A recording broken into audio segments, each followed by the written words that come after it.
Hey guys, welcome back to the channel. I'm Justin Davis from Drone Camps RC. Please do subscribe because we're going to do tons of giveaways and reviews on this channel. It almost seems like we have a new drone every day to review. Now today I have the Arfun 90. It also goes by Aurora 90 on the box, and this one seems to be everything that I want in a brushless micro, all in this little compact frame. It has OSD, a 4-in-1 20 amp BLHeli Escs stack combo on the bottom. It has an F3 flight controller on here, which is tunable in Betaflight. It has extra large motors on here from what we've had on previous brushless micros on this channel. This one has 1104 7500 kVs, and to top all of this off, it has OSD and a beeper on here. So I'm super excited about this one. Let's go ahead and put it on the bench and take a closer look at this little Arfun 90. So here it is on the bench, and you'll notice it's wearing different props than it came with. If you've seen another review of the Arfun 90, you notice that it came with 5-bladed props. I got some gem fans. They are 2035 props, and I decided to use these. Now I did start out with those original props and I broke them all, and the reason that I broke them all, here's one of them. The reason that I broke them all was because something was happening with the ESCs. They kept restarting, and I was using this original Aurora RC. This is a 300 milliamp 2S 25C battery, and for some reason it wasn't enough amps to keep this 20 amp speed controller happy, so it would reset. Might be something to do with the JST connector that they have on here. It might need an XT30 to get the full amperage from the battery for the ESCs, so they don't have a problem. But I've seen other reviewers, they had some of the same problems with this one. Now what I did was I used my eSheen battery that came from my Aurora 90 that you saw this review on the channel. This is the same battery that came with that one. This one's ADC, and this one seemed to do fine. It didn't flip out of the air and crash. Now I also did update to the latest version of Betaflight on here, the most recent version, so that might have also helped, but I'm having some problems with the OSD on this one. I'm getting like 25 volts reading on the screen, so it's kind of strange that it's doing that, and I've heard of some of these boards having that defect on there. It seems like that some of them do have that problem, so there's no way for me to fix it. If you know a trick to fix that, please let me know. I would love to have the proper voltage on this one, but that's what, you know, an on-screen display is all about, is actually having the proper voltage for your battery.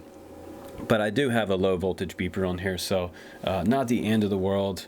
But I also have my RSSI values on here. I have my copter name on there. That's kind of cool. You can change that inside Betaflight in the OSD display, so you don't have to hook up Minim display to this and use the external software. You can actually do it right inside Betaflight, so that's super nice. Now what I was really excited about with this one is that this one has much larger motors on here than what we've seen previous brushless micros, and I'll bring this in close here so you can see it. Let's see if I can get it to focus for you.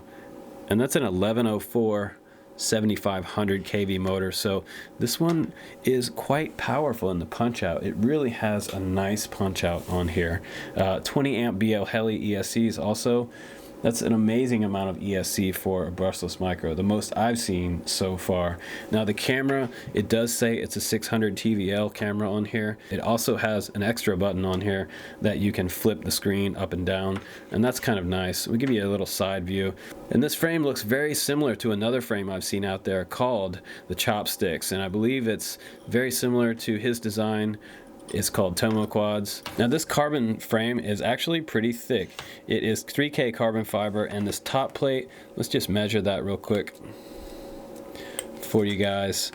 I've got 1.5 there on my display, and this bottom plate is 3 millimeters. So we have a 3 millimeter bottom plate, super rigid 3K carbon fiber, and it's way higher grade than what I've seen on some of the other brushless micros out there. So this is not chintzy carbon fiber. Very nice. So what else impressed me about this one was the fact that it does have a beeper on the back.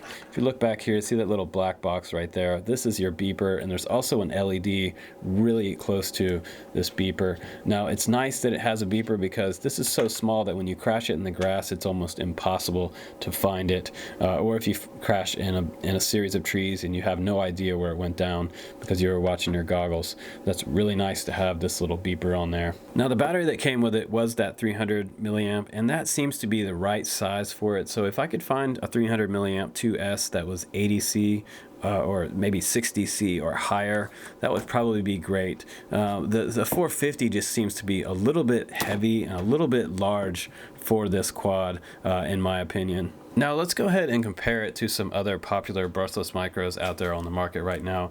You might want to see just a little size comparison between these two. This is the little Baby Hawk by Emax, and sitting next to it they are extremely similar size. This one looks like it has beefier motors on there. The Emax was actually running, let's see what size those were. It's really hard to see those. Those are 1104 5250s on that one, so very similar. This one has higher kV, but they are the exact same size motor. Both have 1104s, but this one doesn't have a beeper and this one doesn't have OSD. Now next up we have the Mosquito 70, and a lot of guys like this one, but this one also doesn't have OSD. It's a little smaller because it is 70 millimeter. It is quite smaller, and it does have smaller motors on here, 1102 10,000 kVs, but this one had a lot of punch out and had a lot of fun with this. A little smaller props, but no OSD was kind of a drawback, but it does have a low voltage alarm on there. The only drawback of this one versus this one is the price. This one's way more affordable, and then this one is going to be in the $250 range, whereas this one's around $125, $137 on GearBest website. So next up we have the King Kong 90 GT. I had a lot of fun with this one. It has a 4-in-1 ESC on here, but it has no OSD. It has smaller motors, as you can see. The King Kong, they are 1103 7800s, so a size down from the 1104s, but look at how much taller these 1104s are, 7500 kVs, quite a bit taller. Now the ESC on this one is quite higher as well. I believe this was a 6 amp, and look how big this is. This is kind of big on the bottom of here, so more susceptible to damage. It is open, the frame's not covering it up right here. Your battery will be over top of it, but still this could get damaged a little easier than having your ESC 4-in-1 right in the center here. So this is what everything is moving towards, is having a smaller ESC stack on there. Now next up we have the Chaser 88, and this one's 88 millimeters, and this one also has a pretty small little 4-in-1 ESC on here, and this one has smaller Race Star motors on here. These are 1103s, just one size down from the 1104s, but this one performs way better than the Chaser 88. Chaser 88 does have that nice guard around the clover leaf up at the top, but I did have to put some hot glue in there because I was having quite a bit of damage on this. Now this one has a dipole on here, so that's going to be a little better for crashes and trying to avoid damage to your antenna. Now next up we have the Pico X, and the Pico X already has my carbon prop guard on the outside here, so this one's going to be a little more durable in the field as far as bumping into trees or things like that, and it's going to save these props. If this one had prop guard around it, I think that would be a lot better quad for outdoor flying and kind of bashing around. So if I do bump into something with this one, it does say that these props are unbreakable, but I've already broke these props, so the gem fans are not totally unbreakable, but that's what they're called on the package. It does say that.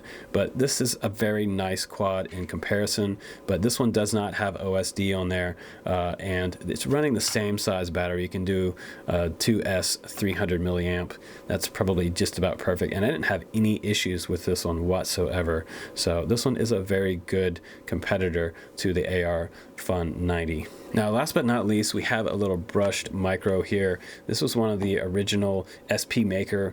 This is believe this is the 90 size version, so very similar in X-frame, but this one has brushed motors. It's going to be a little slower and not nearly the punch out that this one's going to have. Also, no OSD and no beeper on this one as well. But these are a little cheaper to run if you decide to run these, because the props are actually maybe $1.50 for 4 of them. So really good deal. Very smooth flying little quad, but not quite as much power as the Arfun has. Now let's go ahead and weigh the Arfun 90 and see what kind of grams I get. I get 56 grams right there on the scale.